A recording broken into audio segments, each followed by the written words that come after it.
you remember the excitement?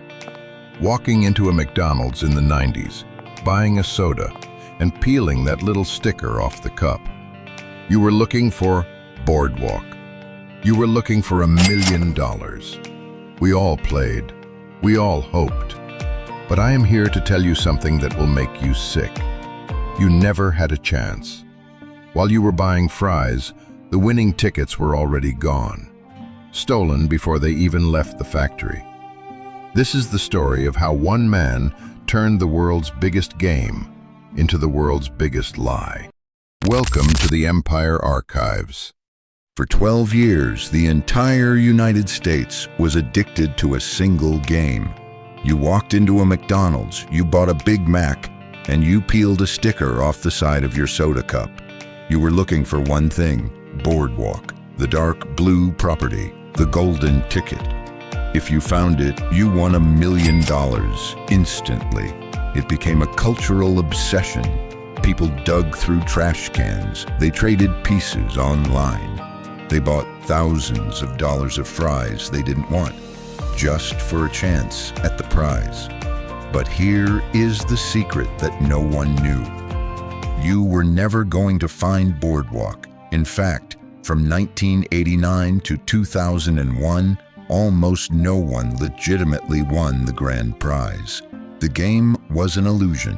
While you were peeling stickers in a booth in Ohio, the winning pieces were already gone. They were in the pocket of one man, a man who built a $24 million empire by stealing your hope. This isn't just a story about a game. It involves the FBI, the Colombo crime family, and a conspiracy that went all the way to the Twin Towers. To understand the heist, you have to understand the security. McDonald's knew that if anyone found out the game could be rigged, their brand would be destroyed. So they didn't print the tickets themselves. They hired a specialized firm called Simon Marketing.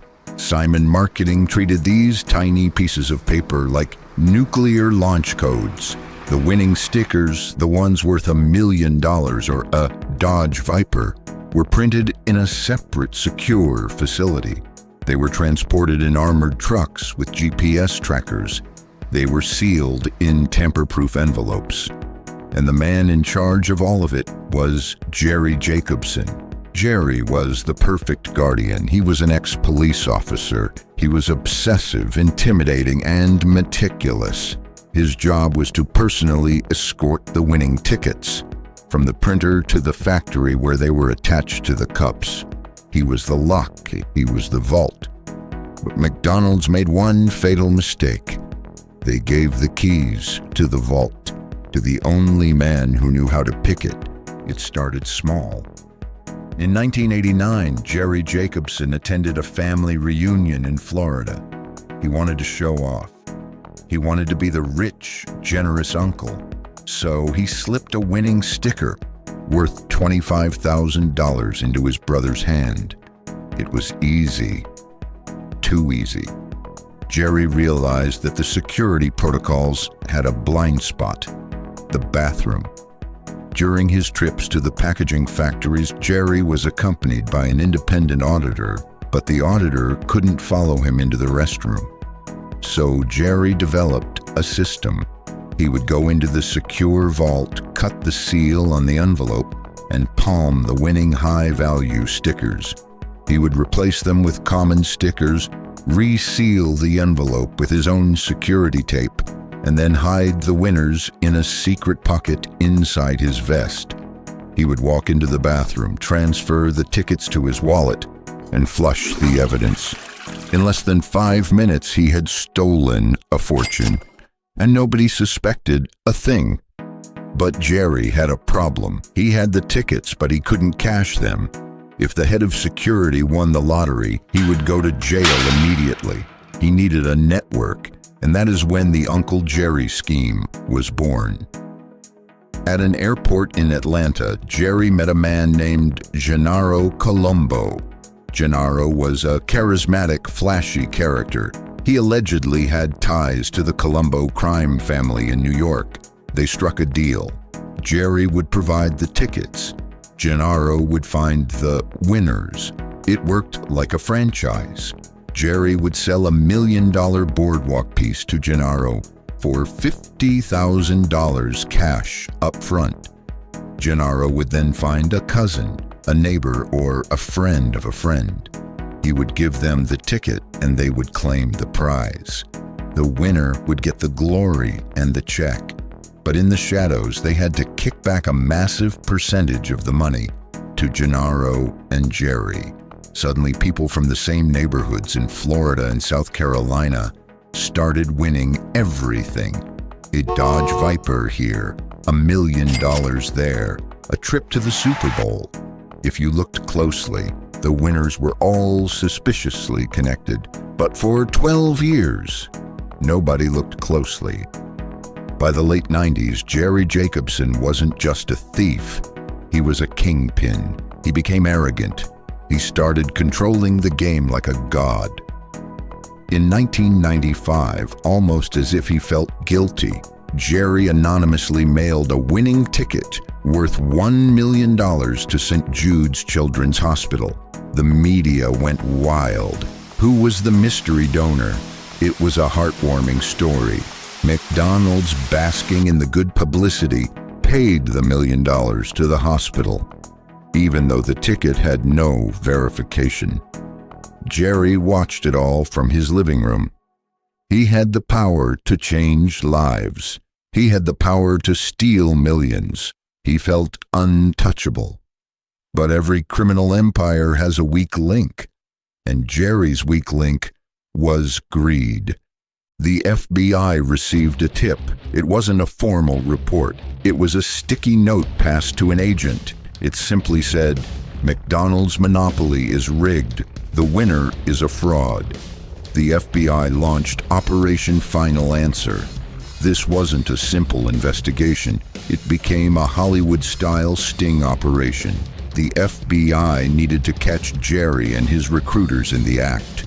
They realized the only way to do that was to wiretap the phones and catch them discussing the kickbacks. But they also needed to catch the winners lying. So the FBI did something incredible. They created a fake TV production company. They contacted the latest batch of winners, people who Jerry had supplied with tickets, and told them they wanted to film a commercial for McDonald's.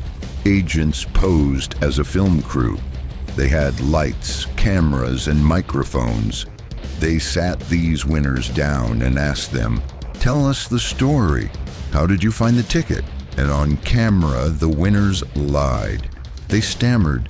They made up stories about finding the sticker on a coffee cup in a train station or buying fries on a Tuesday. But the details didn't add up, and the FBI was recording every word. Meanwhile, the wiretaps were hot. Jerry was getting sloppy. He was recorded arguing about money and organizing the distribution of tickets. The agents listening in couldn't believe the scale of it. This wasn't just a few grand. Jerry had stolen $24 million in assets. He had stolen the 1996 $1 million prize, the 1997 prize, the 1998 prize. If you played the game in those years, you were playing against a ghost. The net tightened. The FBI mapped out the entire web. The recruiters, the bagmen, the fake winners. And at the center of the web, sitting in his secure office, was Uncle Jerry. September 2001. The FBI was ready to move. They planned a coordinated raid to arrest Jerry Jacobson and 7 of his accomplices. They wanted to make a statement. They wanted this to be front-page news across America. The trial date was set. The arrests were made. The press releases were written. The date of the takedown was September 10th, 2001. The news hit the papers the next morning. It was supposed to be the scandal of the decade. But the next morning was September 11th. As the planes hit the Twin Towers, the world changed instantly. The monopoly fraud vanished from the headlines. Nobody cared about stolen stickers when the country was under attack. The biggest heist in retail history was buried under the rubble of a national tragedy. Jerry Jacobson was eventually convicted. He was sentenced to 37 months in prison. He had to pay back $12 million in restitution. The winners lost their money. Their reputations were ruined. McDonald's was the victim, but they also paid the price. They had to apologize to the world. They fired Simon Marketing. They tried to make it right by giving away millions in a new unrigged sweepstakes. But the innocence of the game was gone. For 12 years, Jerry Jacobson proved that the house doesn't always win. Sometimes the security guard wins. So the next time you see a sweepstakes sticker on your coffee cup, ask yourself, is luck real, or is the winner already chosen before the ink is even dry? If you want to explore more stories of business disasters and corporate collapse, make sure to subscribe to the archives. We have many more files to open. I'm James Tudor, and this is Empire Archives.